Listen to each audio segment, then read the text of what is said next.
Good morning, good morning, good morning. All right, great. Thank you, ladies and gentlemen, for attending this webinar. I know that it's not the best time of the day because some people are at work, and do appreciate you jumping on. We have some good information to share with you to learn together. My name is Eva Francis, and for those of you who don't know me, I have been in the healthcare arena for quite a few years, maybe over almost 4 decades. I am a business consultant and a healthcare business owner. My career started in the hospital, and I've navigated my way from the bedside, critical care, emergency services, to executive and an entrepreneur. I'm excited to be here, and I'm excited to share some information about how to launch, how to lead and scale a staffing agency. All right, just thank you for showing up. Some of you on the line, I know that some of you may have started your staffing agency, and some of you may not have started. Some of you may be in the process and working on getting contracts, or some of you are just working out the details as far as your agency is concerned. So, with that said, let's just jump right into all that good stuff. So, why a staffing agency? It is very important that launching a staffing agency, or any business for that matter, you understand your why. Each and every one of us has a why as to why are we starting our staffing agency? Why are we navigating away? Because it takes a lot of work. We know that. So you're not starting just because, oh, I just want to quit my job, or I just want to get some money. There's always a why in this case. There's a leadership gentleman by the name of Nisi. He said, when you understand your why, you do not need to know your how, because that's the why. That's good. When hard times hit you, you're going to go back to your why, and you're going to say, why did I start? Why did I start? So you can be driven by their why can be driven by very, very much various motivations. Your why can be, you want to address a demand, you want to address the passion for, you have a passion for healthcare. You may just want to go into entrepreneurship. You want to be an entrepreneur. You want this an opportunity for you, or just for personal growth. And mainly, most people, is this to impact lives and for financial gain. But motivation should not be driven on the financial gain. That is important, super important.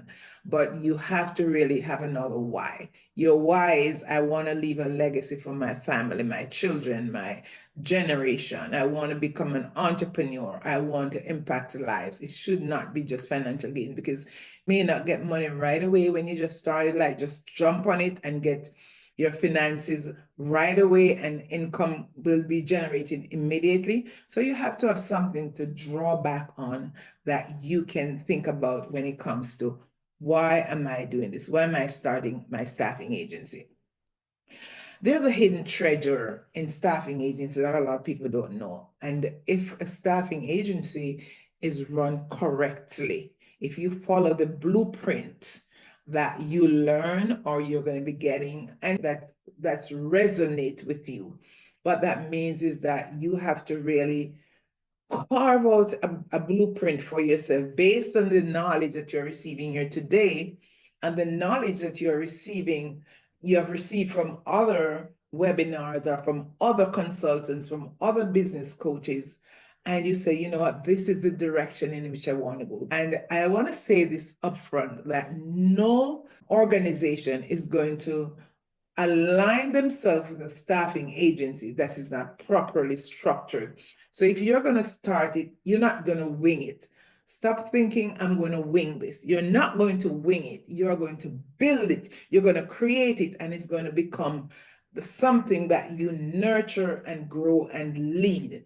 All right. And that's one of the reasons why the title here is how to launch, lead, and scale your staffing agency. Launch it, anyone can launch, but to lead it, you have to be the leader of your staffing agency, because no one can build a business or go and grow a business without their leadership ability. So stop saying that you're not a leader, you're the chief nursing officer, or you're the chief executive officer for your building. You are the leader.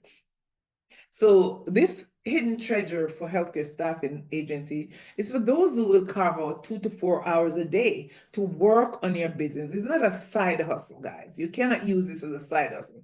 You have to take it seriously. Even if you have another business, you have to be fully embracing it for it to work. And I'm speaking from experience. I'm not teaching you what's in the book. I'm speaking you from someone who have built their staffing agency and has assist others to build theirs from scratch to become a super high income generating staffing agency. All right. Those who believe that you have the power in you or the passion in you to get wealthy, to get wealth. It's a scriptural principle in the Bible. It talks about God gives us the courage, and God gives us the power to get wealth. That means God didn't want none of us to be poor. So just know that you're doing this, you are becoming wealthy for yourself, for your family, for your community, to help others. So staffing agency can really help you as much as you can in that arena. Those who are willing to make the calls, and those who are willing to show up and send out emails daily, and so on and so forth. When I say show up, 80% of success is based upon showing up. If you want to press on and to succeed, you have to do some things that other people will never do. That's what we did in our company. That's why we are successful. Those who are ready to conquer the fear of afraid to speak to chief nursing officers, afraid to speak to the nursing supervisor, afraid to speak to this one. This is a hidden treasure of a specific people. And because you're here today, you are unique, you're special because you want to learn it, and the hidden treasure is for you to capture. All right? There are various healthcare staffing models. You have healthcare staffing contract, you have the healthcare staffing per diem, you have direct placement, you have perm to hire, and you have international staffing. You have healthcare staffing contract. That's when like your employees sign a contract and they're scheduled by that organization. You have healthcare staffing per diem. That's when you assign them on a daily basis. You have direct placement is when you recruit staff, and you recruit staff for the organization and they pay you a fee to recruit. Sometimes they pay you anywhere between 10% to 20% of that person's salary. And you also have perm to hire. That's when they're doing the staffing per diem, and then they love your nurse, they love your CNA, and all of a sudden they want to hire them. So all this information I'm giving you today can really work for all of these different models, okay? So you can do the staff to contract. You can do both. You can do staff to per diem. You can do direct placement. You can do all of them. But I want to encourage you, if you're new, start with one or maybe two, no more than two. Don't start. They do so many other states. You cannot be successful when you take on so many different states. You will not be successful. So be very, very careful how you take on a lot of different models without your understanding. You have to try to acclimate yourself to what you're doing first before you can expand. Everything takes steps, all right? So I want to say that the healthcare staffing agency's market size is projected to be over 70 billion by 2030. And why is it so high? Because we're still living in a post-COVID era where a lot of nurses, a lot of LPNs, a lot of CNAs, a lot of nurse practitioners, they resign from their jobs and organizations are looking for more people. Yes, it's not as crazily busy as during the COVID, but there is a market out there for you because there's a shortage, there's an aging population, people are retiring early, and there is a market out there for you. And I want to share this very, very important piece. Recently, CMS finalized a ruling It's a ruling that requires nursing home to maintain a certain minimum number of RNs and CNAs, way more people than what they had before. So I want to say this to you with that. That's an amazing opportunity for you if you are looking at the nursing home or the long-term care facility as your target market.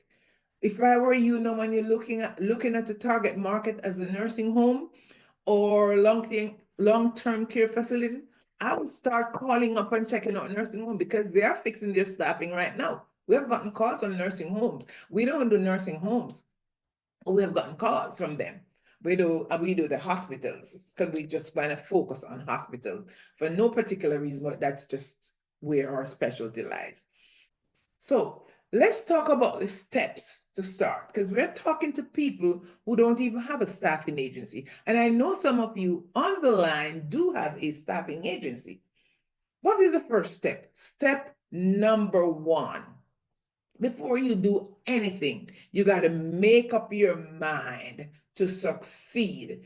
Step number one is making the decision. Readiness is key to success. Readiness is key to multi-million dollar business. You will succeed or you will succeed. There's no such thing as you will succeed or else I'm going to go back to this. You have to make up your mind that there's no plan B, one option. This is the mentality that you got to have when it comes to making the decision. This is the mindset. I'm going to succeed. That means you won't fail. It doesn't matter how tough things get. Some of us healthcare staffing agency owners, we give up too quickly. You must have an employer mindset, not an employee. The minute you make the decision that you are going to be a staffing agency owner, you are now the chief nursing officer for your business. You are now the chief executive officer. You are now the director. Stop thinking like a staff. As a former nursing director, as a former associate vice president over nurses, I can tell you right now, there's a totally difference between the employee mindset and the employer. But if you're an employee today, the minute you get the promotion to be a charge nurse, a director, a CNO, listen, your mindset has to change because staff sees things differently. They're going to come and the way they complain to you, oh, they are mistreating me at the hospital and they gave me 9 patients and they give me, yes, you're going to tackle it and you're going to address it, but you're going to address it in an employee manner because the organization that you're going to be associating yourself with, they want to know that you are tackling this from an employer's standpoint, right? So the first thing is step number one is make a decision. Step number two, you're going to do a quick market research. Is there a demand for healthcare staffing in the area that you're looking?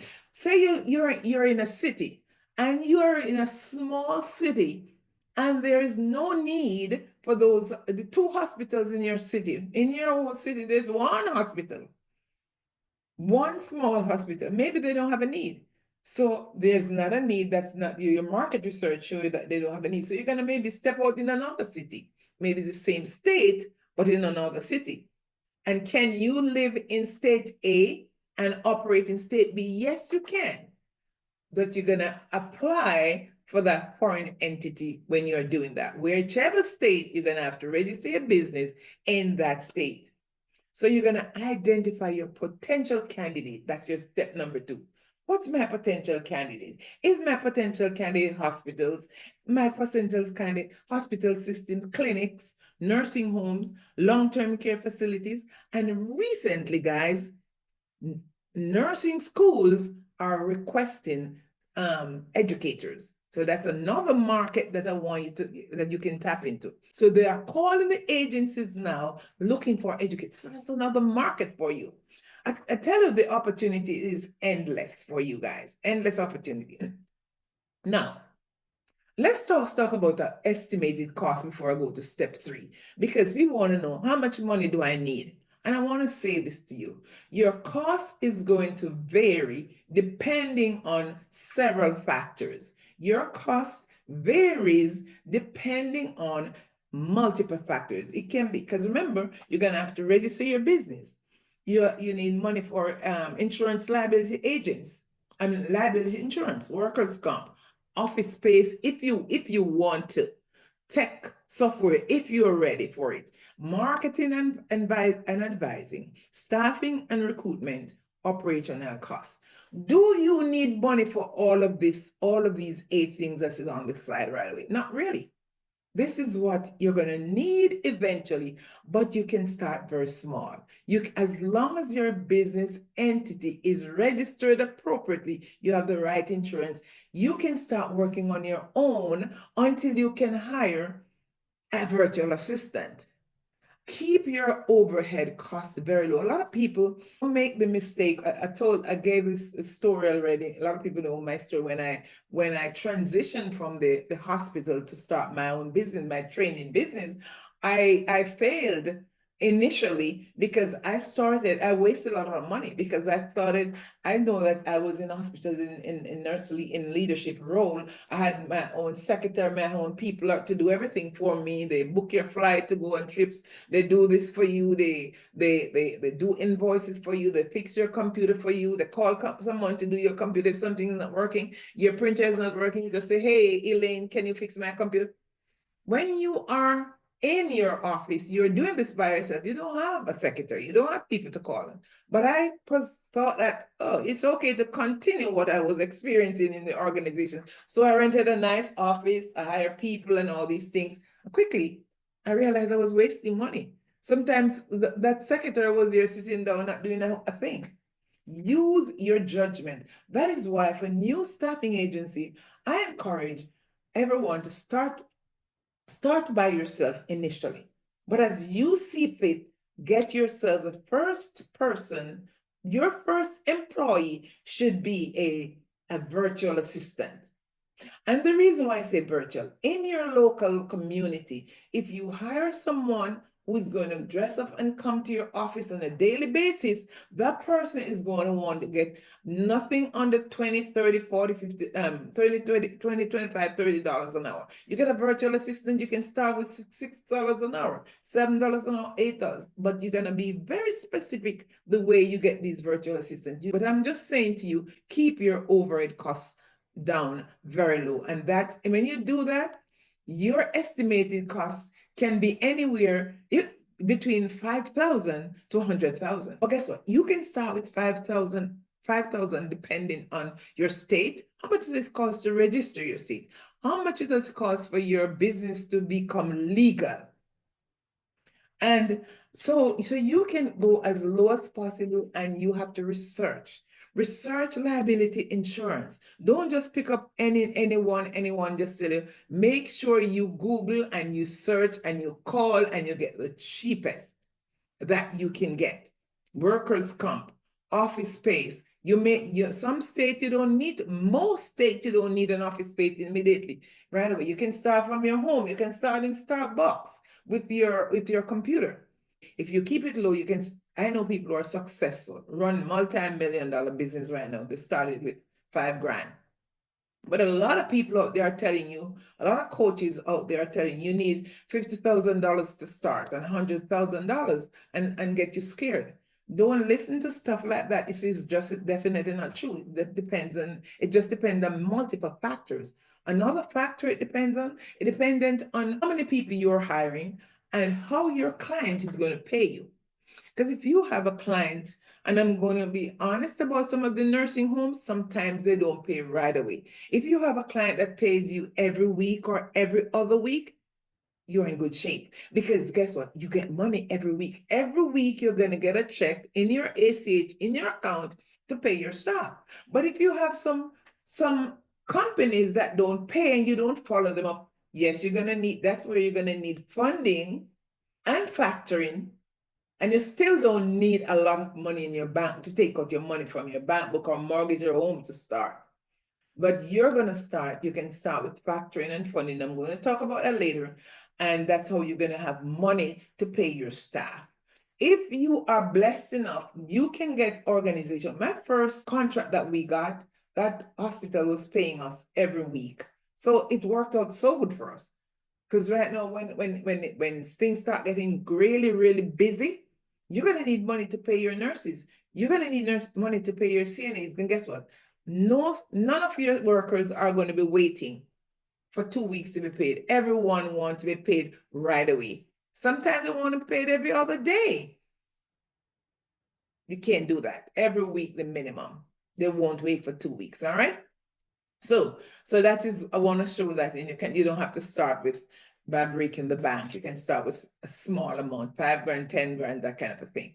It all depends on many factors. Step number 3, you're going to define and decide on your niche. Who do you want to serve? Who? You want to serve allied health, like respiratory therapist, social worker, or mental health techs? Or do you want to serve telemetry nurses, ICU, ER nurses, CNAs, nursing educators, dialysis, med-surg nurses, nurse practitioners, nursing assistant? Who do you want to serve? When we first started, we focused on our specialty. My specialty is ICU and emergency department. So that's I focused on that. And I mastered that first. Master those areas.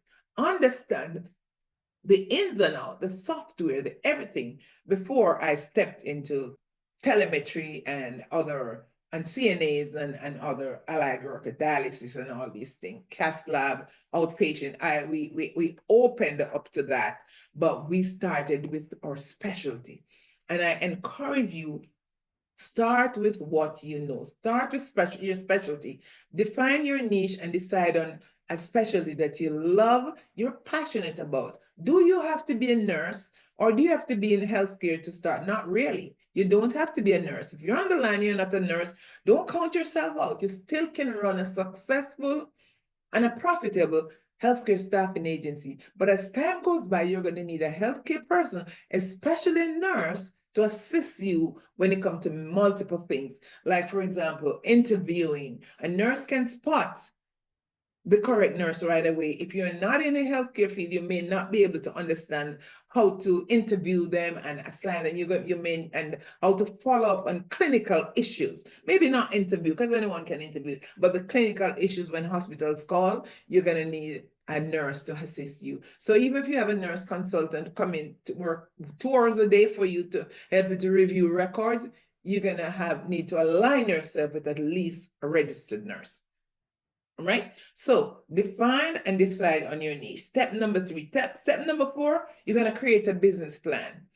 Develop a business plan with your target market. You outline your mission, your marketing strategies, your operational plan, your vision, your goal, your financial projection. Here's the thing about business plan. I want to encourage you guys. Do not create a 30-page business plan. The reason why I'm saying this to you is because when you create a 30-page business plan, you're gonna have it there, and you're not gonna use it. Make your business plan as simple as possible. Very, very simple. So that is something you can review on a regular basis. Review them on a regular basis. So your business plan should be very, very simple. I know multimillionaires right now, or millionaires, that never create a business plan and they're successful. Am I advocating for business plan? Yes. Am I advocating for a complex one? No. Simple, to the point. Unless you're going to get a loan from the bank, then you may need to have a more detailed business plan. And while I'm here, I can say this: if you want have a legal person to look over everything, and I want to recommend a very simple way. You can go with LegalZoom. LegalZoom is very inexpensive. You can contact them, and they will go over a lot of these things for you. Your CPA can go over things for you if you want to make sure. It depends on how you want to start. Some people want to start big. They have a big family and they want to start with 2, 3, 4, 5 people to open up their business. You have a lot of money and you want to start big. But I don't recommend that. Doesn't matter how much money you have. I recommend you start very, very slowly. All right. Number 5. Step number 5. Choose your business structure. Do you want to go legal? Do you want to go LLC or do you want to go corporation? Or do you want to register your business? Up to you and your CPA. Our business, we have a corporation and we kind of like the structure and the model of the corporation. You can talk to your CPA more about that, or LegalZoom, they'll give you more information, but you can have LLC, it can be a corporation, it can be whatever structure you want. Register your business with the appropriate state authority. Make sure that you're legal no matter what. You must have an EIN number, your bank account. Business, don't mix up apples and oranges and have your business account is mixed up with your checking account, your personal account. Guys, let's be orderly. Success is a byproduct of how organized you are in your business. If your business is all over the place and there's no structure, there's no system, you won't succeed. I'm going to tell you that from now. You will not succeed in your business if it's not structured. Your business has to be super structured. In that way, you understand what you're doing on a Monday, you know what you're doing Tuesday, you know what you're doing Wednesday, you know what days you're going to be working on contracts, which days payroll, which days billing. You have to organize yourself. There's a blueprint. So ensure that your business is structured appropriately and it's registered. If you are living in certain states, everyone's business must be registered, just regular business registration. However, if you are living in certain states, and I have the list here, you must get a specific licensure to operate in your staffing agency. This is the list as of now. But you still research. If things change in the last a couple of days, it's not here. But as of right now, these are the states that you need to operate. The following state needs specific licensure to operate. So if you're operating in any of these states, you need a specific license. So for example, Florida, because a few people on the line from Florida, you need to get your agency staffing pools license. And some of these states are expensive, some of them are not. You don't pay a lot. Sometimes you pay a little bit of money. Sometimes you may pay, like, for example, in the state of Florida, I think it's $606 to get that agency license in the state of Florida. But if you ask someone to get it for you, they may charge you over $1,000 to do it. We have, one of our consultants in our company can do it for you, or we are aligned with another company that I can give you their information, and you can contact them and they can get your license for you if you are struggling with that, if you don't have the time. A lot of times it's very, very simple and easy, but if you don't have the time to do it, there's always a consultant can get it for you. I want to say to you, if you are operating in a non-licensed state and want to launch in a state that requires license, like for example, if you are operating in a non-licensed state like Texas, and you want to operate in a licensed state like Florida, you have to still get the Florida license no matter what. And then when you're operating in more than one state, you have to apply for what they call a foreign entity licensure. Foreign entity. And once you talk to your Secretary of State, your State Department, they know what you're talking about. All right, moving right along. Step number 6, you're going to obtain all your necessary licensure, your permit, your business license, and all these things. That's step number 6 is get legal. You have to be as legal as you're supposed to be, because if your business is not operating very in a legal manner, you're not going to be comfortable. You're going to wonder if somebody's going to come and audit you one of these days, and not good for you. Step number 7, build your brand and identity. Why am I saying that?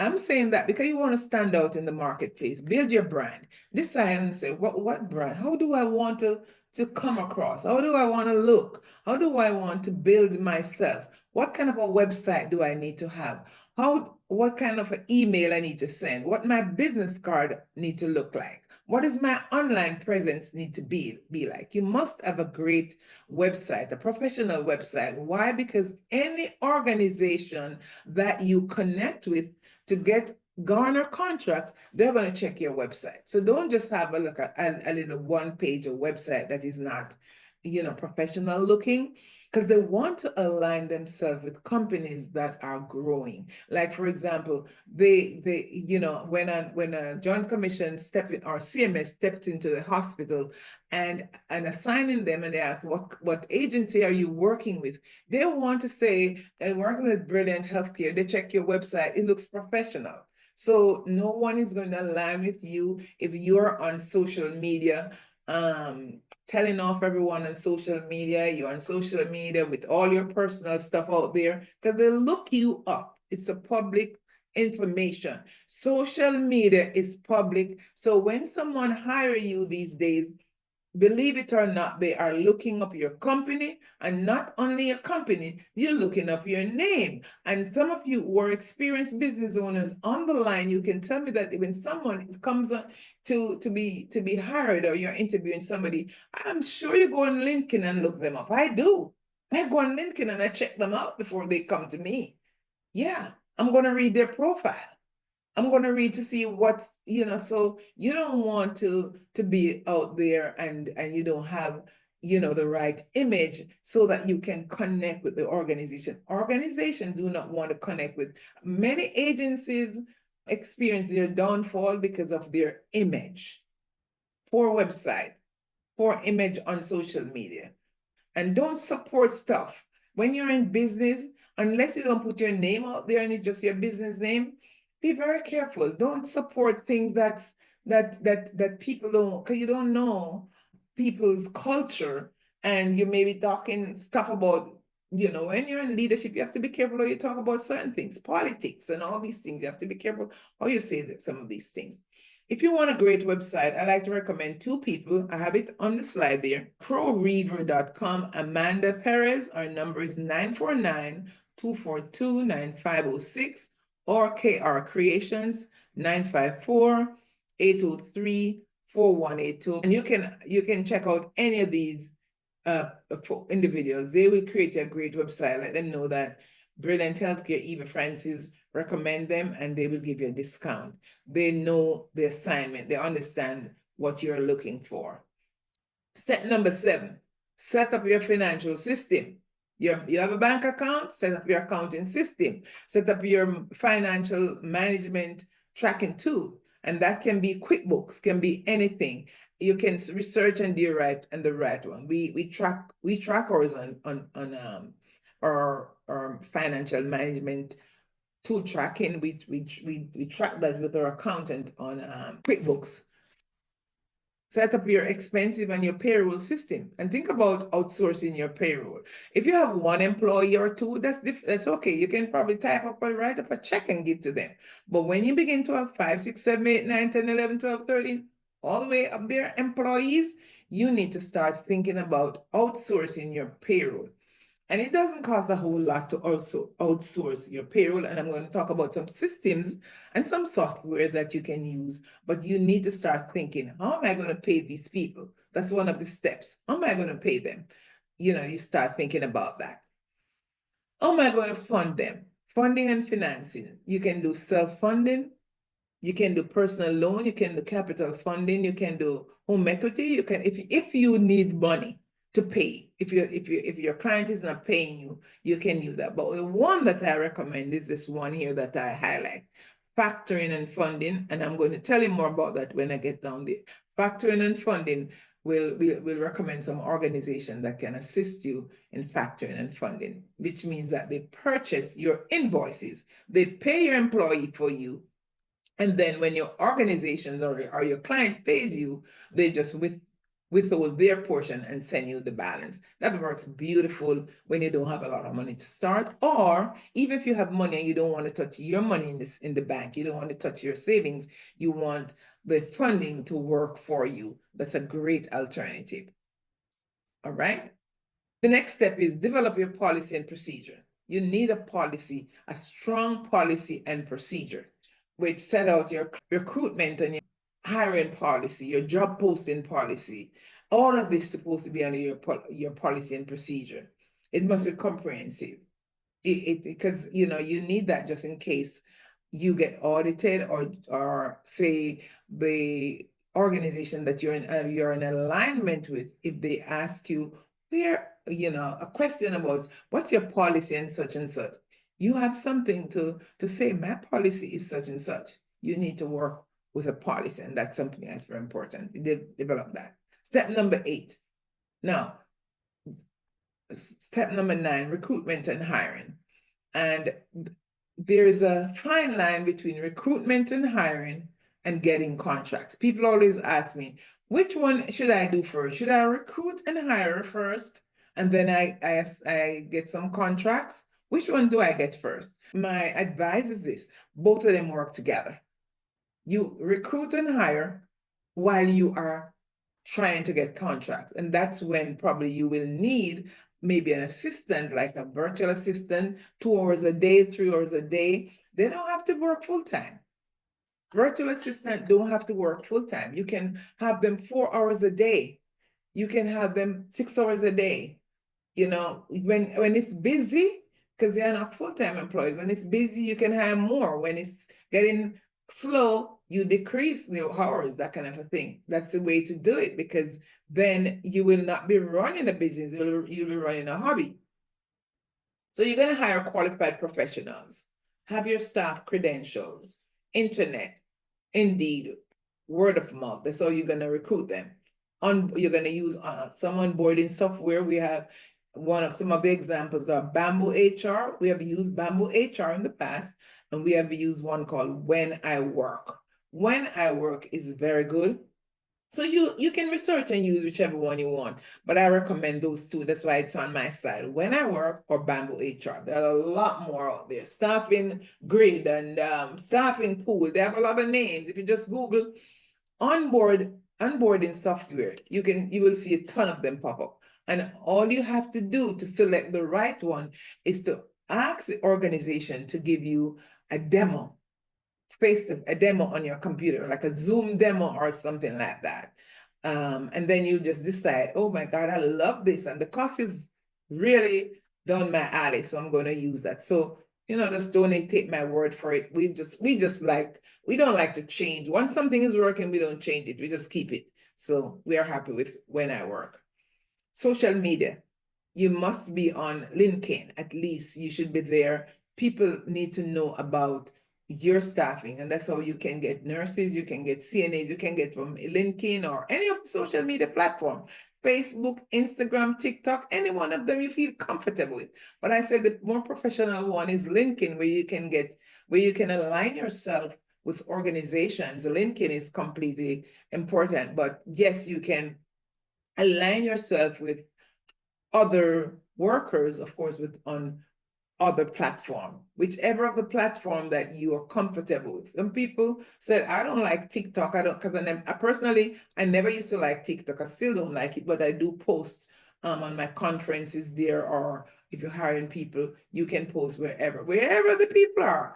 A lot of CNAs are on Instagram. You can get CNAs there. But one thing I want to tell you, you're not going to get a decision maker, a contracted person on any of those platforms except LinkedIn. It's very rare that you're going to find a chief nursing officer or a CNO on TikTok. And I work in a Mount Sinai Medical Center or whatever. If they're on TikTok, they're talking about their family. You don't even know that they're a CNO or chief nursing officer. You don't know that they're decision makers. On LinkedIn, you may be able to connect easier with a decision maker. So this is why you have to have a brand identity. Brand yourself in such a way that people will talk about you in a positive way when you're not even in the room. All right. What are some of the general requirements to hire nurses, to hire CNAs, to hire any specialty that you want? The general requirement, and sometimes you may need more than this, but the general requirement that you're going to be needing are, oops, I think it's so sensitive. resume. You're going to first ask them to submit a resume to you. And the truth is, you don't need to have them come to your office if you don't have one. And don't have them come to your home if you're working from home either. Some of you working from an office, some of you working from an home. Check your state though, because some state, maybe one or two states out there that like a geographic office. When you're going for joint commission, if you're going to be audited, you need to have at least an office to be there. Don't invite people in your home. So what you can do, you can rent an office, like a temporary kind of an office, like an off-site office, and you keep that address because you don't want to use your home address for on your staff's paychecks either. So you need to rent at least an address, at least a mailbox, at least not a PO box, at least an address. $60 a month, $50, some state $100, depends on your state. I know in the state of Florida, where I'm at, it's anywhere between like $90 to $100 a month for just an address, that kind of a thing. You need a resume. Have them submit the resume to you. Know who you're hiring. Understand. If you don't understand what you're doing, call in, hire somebody with that specialty for 2 hours to help you. Make sure that if you decide to hire a telemetry nurse, she's a real telemetry nurse. He's a real telemetry nurse. An ICU nurse is not an ER nurse. A telemetry nurse is not an ER nurse. A hospice nurse is not an ICU nurse. So don't send an ICU nurse to the ER and think you staff their agency. That nurse is going to make a lot of mistakes and they're going to be mad with you and they may just discontinue your contract. So be very careful. Have your background screen, educational screen, verification, drug screen panel. Most of them want a drug screen panel 10. Your RN license, your CNA license. Every CNA has a state license. Don't send CNAs to your hospital without a state license. Just because they're a CNA, that doesn't mean that you're going to send them to the nursing home without a license. Here's when you're going to get into trouble. When there's an issue and when the state is assessing you or auditing you. That's when you will get into a lot of issues with the state. So be clean as squeaky as possible. Have your BLS, ACLS PALS if they are ER nurses or if they work in NICU or anything like that. Have your clinical checklist based on their specialty. Each clinical checklist, have an ICU checklist or a telemetry checklist, a hospice checklist, a nursing home checklist, whatever. Have a checklist and have them check off what they can do and you sign it and make sure their files are up to date. And it can be manual file or it can be electronic. These days, almost everyone using electronic. No one is using manual anymore, but I'm not going to sit here and tell you that you cannot use it because if it's drainage just start and if you don't have the money, if you don't have the finances to purchase or to get the software, hey, you got to do what you have to do. Because if you have one employee, you're not going to, you can start manual and then you just gradually navigate yourself and evolve to software. Immunization record, like a lot of organization wants mandatory vaccine with an expiration date. But this is just the general requirement. If your organization, your client that you are aligned with, you have a contract with, if they ask for more information, you just have to comply. If you can't comply, don't work with them. Some organization may say, I just want everyone to have they may not say it anymore, but in the past, people were saying, oh, mandatory COVID is mandatory, or whatever COVID vaccine is mandatory, or in the past, they may say different things. Some people may just say everyone needs to have a flu vaccine. Your employee may resist that. You can't work there because if this hospital or this nursing home wants all of your nurses, all of your CNAs, all of your LPNs, all of your RNs to have a flu vaccine, it is what it is. You just cannot take that contract because if you don't believe in it as a chief nursing officer or as a business owner, if you don't believe in it, you may want to go someplace, and then you may have other places, other areas may not, may say, you know what, we take them without flu vaccine. It's not a problem. Step number 10, establish partnership with clients. And how do you get partnerships? How do you get contracts? How do you get agreements? Same thing. Constant networking, network. In your community, join your chamber of commerce, join meetings, organizations in your community, get involved, let people know about your business. Anywhere you go, talk about your business. Do not hide your business. There's a scripture in the Bible that says, I don't remember exactly where it is, but it said that a light cannot be hidden under a bushel. This is it right here. You cannot hide your business. A lot of people want to succeed, but they don't want anybody in their church to know they have a business. They don't want anybody in the community to align them with the business. Don't be ashamed of your business. You can't make money if you're ashamed of it. Talk about it at the gym. You may be on the treadmill and you're talking, and the person next to you is the chief nursing officer. Anywhere you go, people saying business card does not work anymore. It's not true. You still need to have business cards so you can give people, because people are asking it for it. Constant connections, because decision makers are busy. So any way you can get to them, pass the gatekeeper. If you make phone calls, we don't call them cold calls, we call them wealth calls. When you make all those wealth calls, guess what?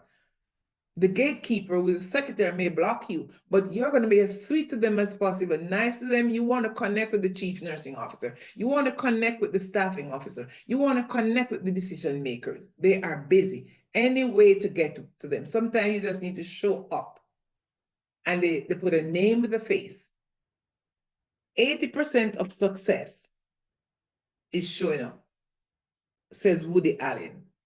So who are the people you want to connect with? HR directors, nursing supervisors, chief nursing officers, directors of nursing homes, dean of nursing for the colleges. And that is why you have to be visible on social media with your best brand image. With a great website, you have a business page, you network to build relationship, show up at facilities. There are many ways to get, you don't have to follow what the book says that you email and call every day. That's not, you can call every day, you can email, but you have to follow up. You have to show up, gather referrals, talk to people. If there's somebody that you know what they're get accustomed to calling at nights. Speak to the supervisor at night who is stressed out with the ER and can't find beds upstairs. You just let them know that I know it's night, but I'm calling from such and such a staffing agency. Could you put a plug for me in the morning when you're giving report at the huddle to let them know that we are here, we are new in the community, and we are here. We have staff. We have people to help you call at night. It's okay to call at night and you speak to the supervisor. That's when they're stressed and they need people. Give a physician your business card. Because how many of you know that a lot of hospitals, CEOs, project managers, CNOs, they connect with the physicians faster than they connect with the nurses. They will say yes to the physicians and say no to you. It is what it is. It is sad, but it is what it is. They will say no to you as a nurse, but they will say yes to their physician that's on staff. Give your friends who are physician your card and say, listen, can you help me get into this organization? Help me get into this long-term care facility? Can you help me get into this hospital? And if you're a good agency, if you have a good thing going, they will try to get you in. And because a doctor will give that card to this CNO or this director and say, hey, I have a good agency. I have the name of their company. Listen, can you give them a call or can you connect with them? Hey, they may just say yes because they hear it from a physician. Unfortunately, a physician when it comes to influence, most hospitals, the senior leadership, accept the physician's influence faster than they accept the nurse's influence. Is that a good thing? Not a good thing, but it is what it is, unfortunately. Step number 11, marketing. Marketing is success, is the key to success. Execute your marketing strategy to promote your agency. Digital marketing. Hire a marketing manager if you want to.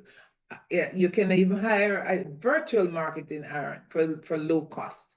Email campaign. Every one of you, when you start, you must have an email list. You can use MailChimp, you can use Constant Contact.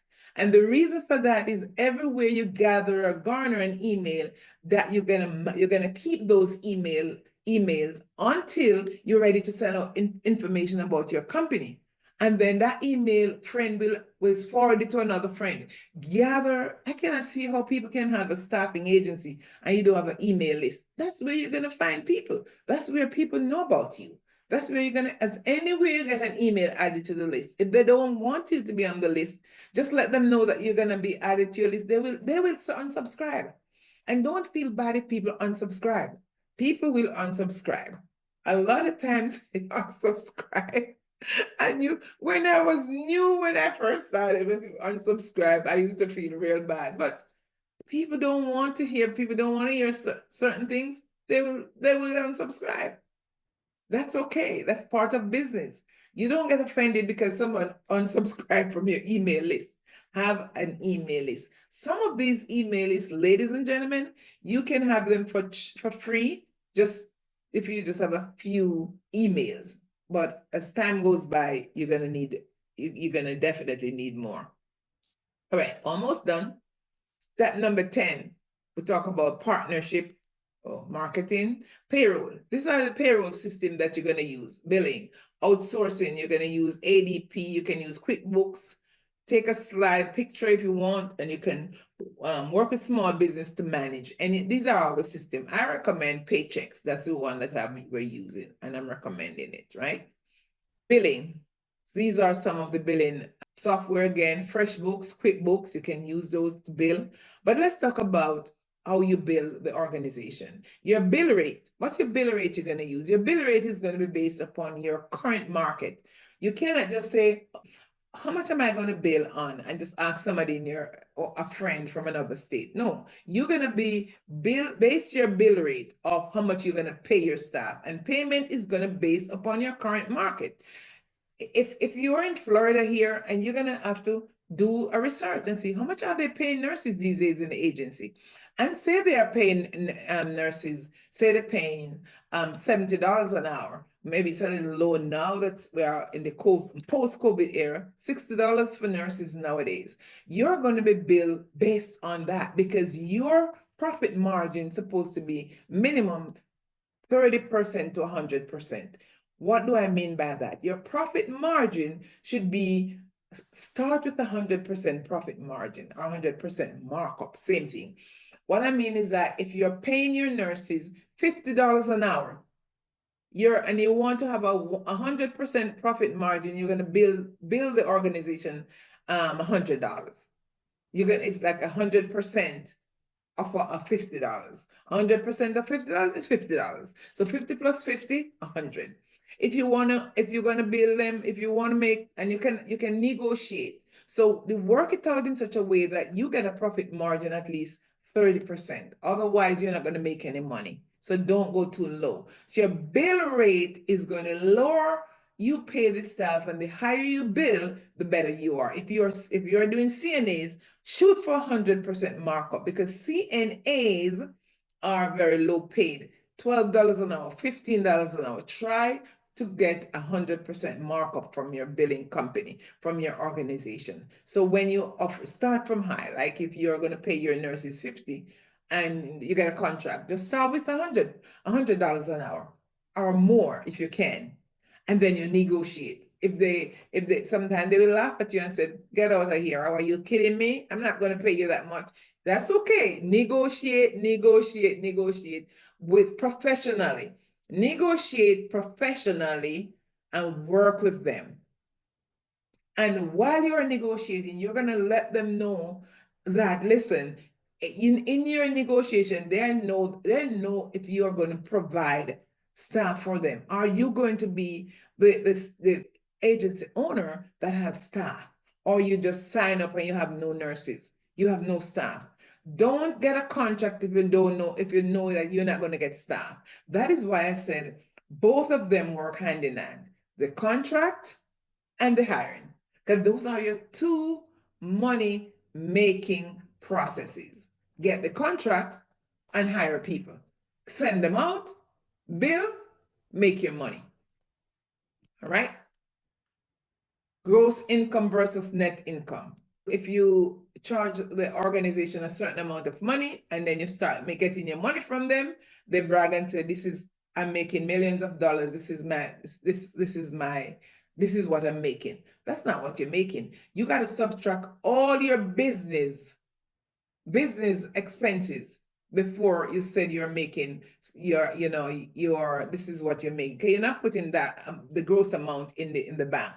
What is important to you is your net income. That is why everything you do have to be low cost so that your net is as high as possible, because the net income is what you take to the bank.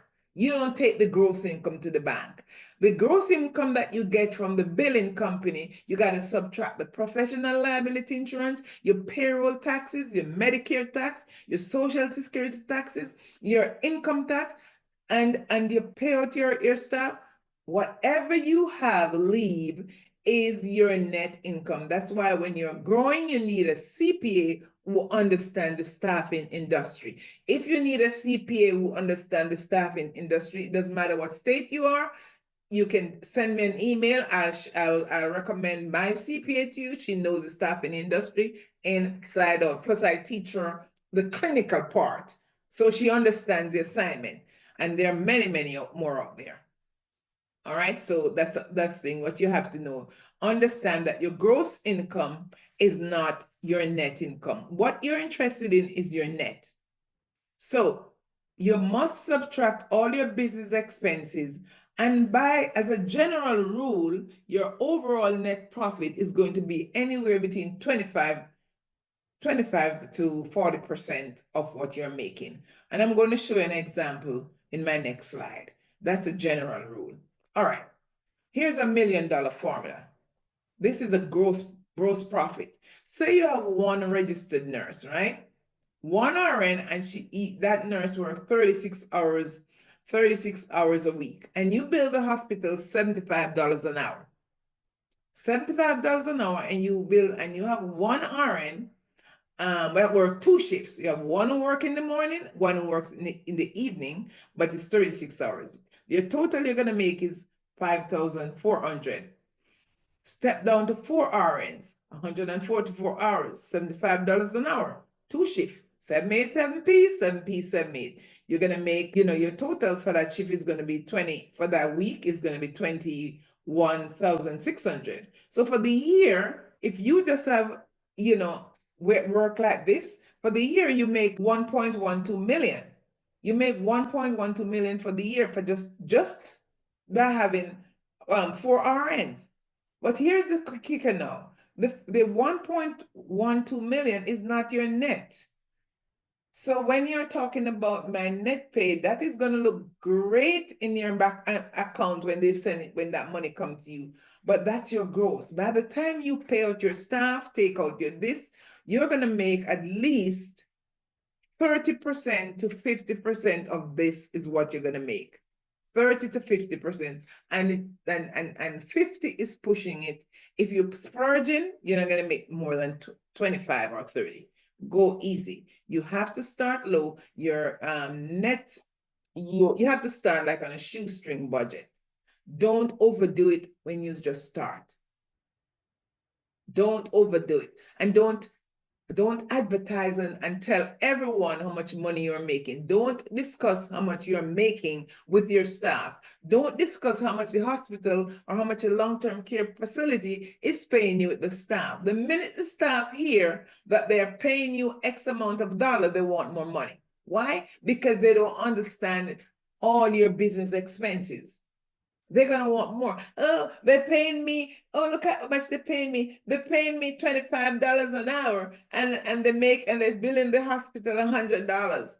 You're gonna be honest. You're gonna be fair. Pay them fair market rate based on the community.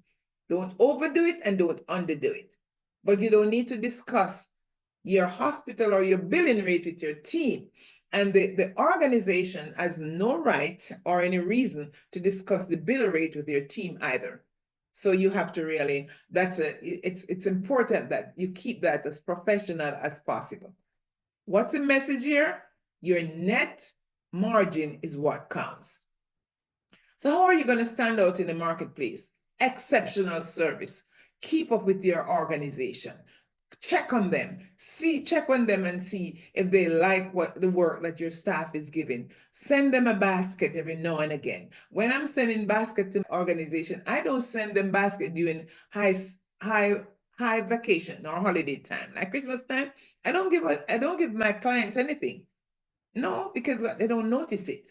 I wait until all of the baskets are gone, January or early February, then I present mine. That's when they notice it. They don't, when they get 50 baskets or 50 baskets of cookies or whatever in Christmas time or in Thanksgiving, they don't even notice that you give them anything. So use your wisdom and wait until everyone gives. That's how I do it. That's how we do it in our company. We wait until the holiday is over and we send ours. They will notice it. They'll love you. They love your staff. They'll call you. They won't cancel your contract. Provide exceptional services. That means you're going to train your staff. You're going to encourage your staff to attend these services. Don't let them complain to you and say, oh, the hospital or the nursing home want me to stay back to do this, to do that. Let them train so they understand all the clinical issues, so they understand all the state regulations so they can comply. The brighter, the smarter your team is, the more they keep you, the more they want to request staff from you. Ensure that your team is well prepared all the time. They don't have any expired license or anything. And stay in touch. Stay in touch with your organization. Call the supervisors. How are my staff doing? How are things going? Stay in touch. That's how you stand out in the marketplace. Brilliant Healthcare Staffing is best staff in South Florida. That's how they will say that about your company. Next level staffing, scale your business, hire more people as you go along. Next level, as time goes by, apply to become a Joint Commission certification organization. And why I say that? I'm saying this only because some organization prefer when you're Joint Commission, and you get contract even faster too. Sometimes they don't really care, sometimes they care. So when you are settled, that's your next level to become a Joint Commission organization. Partner with other facilities for multiple streams of income. Partner with other facilities like schools so you can and teach CPR, become an ACLS instructor, multiple streams of income. Partner with CMS. Understand what's going on with Becker's Review. They will send emails to you. Sign up with beckersreview.com. Get emails about staffing companies so you know what's going on in the healthcare. You cannot run a staffing agency if you are not aware of what's going on in healthcare. You got to know. All right. Still talking about next level. Another way you can get contract is become a VMS, get on the vendor management system. And VMS, when you sign up with VMS, it's a software that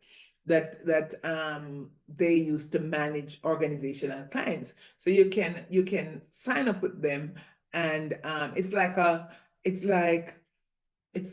they will help you to get contracts, and it's like a third party business. It's like a third party business where you can get contract with them. So you can do that, but I rather if you go directly to the organization. But having a BMS MSP contract is better than having no contract at all. But I prefer for you to go directly to the hospital because you make more money.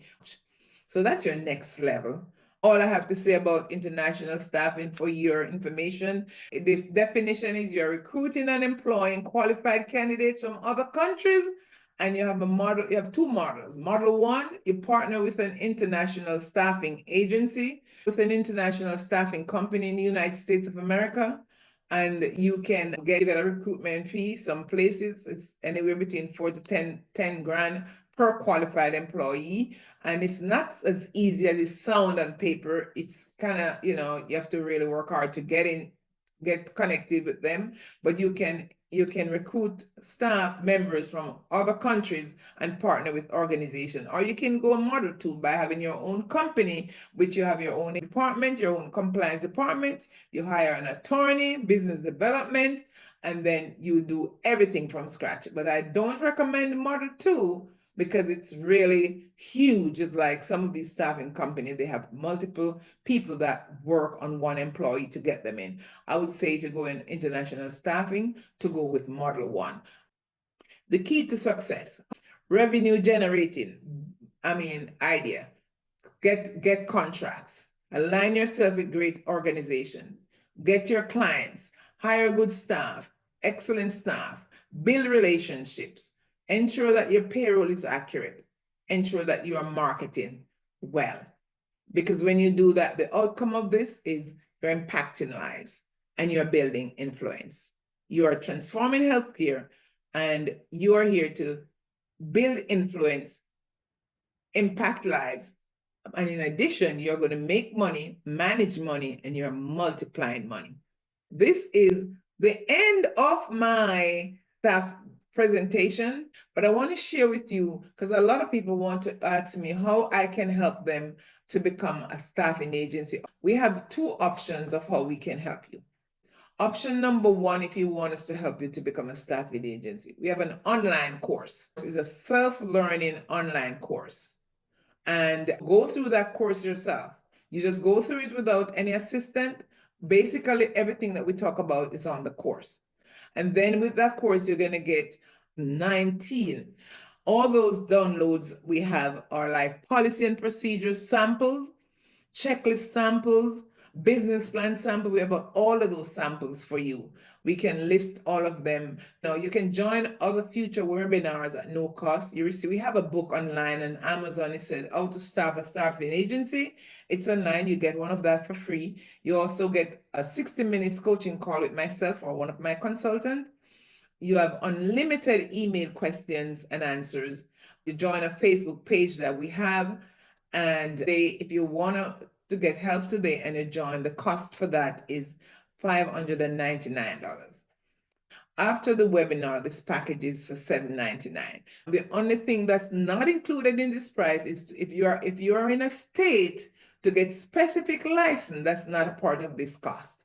We have to pay differently to get the specific license, because most people get their license themselves, or a business partner they specialize in that, and I've been recommending people to them all the time to help you with the license. They charge you a cost, that kind of a thing. But if you're not in a state that requires that special license, the whole package is $599. The option two is if you want a one-on-one coaching. Say you want, it's 5 weeks, 5-week session every other week, bi-weekly, every other week for 5 weeks, and that's for $2,989. You meet live with me. You still have the access to the online, lifetime access to the online course. It's really lifetime access to this online course.